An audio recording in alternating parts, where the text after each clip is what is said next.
All right. Failure means nothing because you only need to be right once.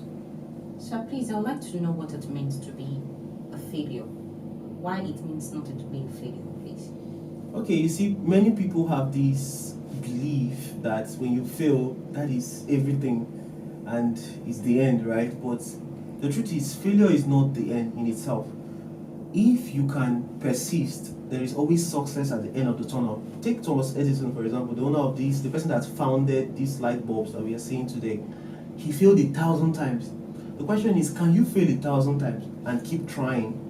Because with each trial, you are getting closer to the point where you are actually going to succeed, and then everybody's going to be like, oh, he just succeeded out of the blue. But they did not see the many years of failures and persistence and consistency that is in the back of your success. So failure really is nothing. It's just part of the process. It's like steps in the success ladder. You understand? It's a necessary evil. If you must be an entrepreneur, if you must have a personal brand online, failure is inevitable. It's a necessity. All right. So failure shouldn't deter you. It shouldn't break you. Rather, it should be, okay, I have found out other ways that I can do this thing right. So whenever you fail, what you should do is that you analyze, okay, why did I fail? How can I correct? And then you learn, and then you now avoid that mistake so that when next you are trying, you are better, obviously. Yeah. Thank you, sir. Okay, the one way I know to fight poverty is by saving for lump sum investment and reinvestment. Can you take that question again? The one way I know to fight poverty is by saving for lump sum investment or reinvestment. So what do you mean by that? Okay, one way I know that we young people, even the old, can fight poverty is saving. You know, many people don't have the habit of saving, right, for the rainy days or just saving.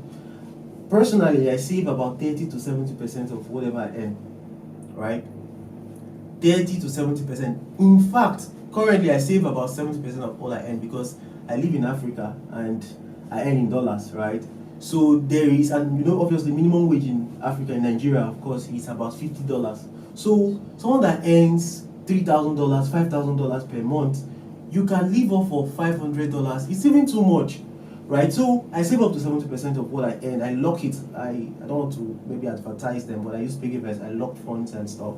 I lock my funds for rainy days. And what the purpose is not the saving. The purpose is for the reinvestment I want to do in the future, obviously. So I really advise people, for you to have a personal brand, for you to actually succeed as a young person or even as an old person, right? You have to have the lifestyle, you have to have the habit, right, of saving and reinvesting in the future. So it's very, very important. So save, even if you have a job that you are earning minimum wage, say $50, $100, have the habit of saving so that in the future, when you save, just like how they say little drops of water makes what? A mighty ocean. So if you save small, consistently, it becomes a lump sum. And then with that lump sum, you can now invest it into something. All right? Something, and obviously before you start investing, you have to learn. All right? So you don't just waste your investment after taking the pains to save a lump sum of money, a large sum of money rather, and then you now lose everything because you did not learn. So part of the investment I'm talking about is learning and then investing into what you have learned how to do. For example, if you learned how to bake, you now invest into that.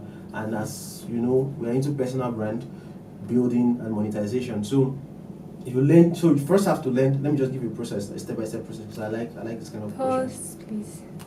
Okay, I need to wear this. Okay.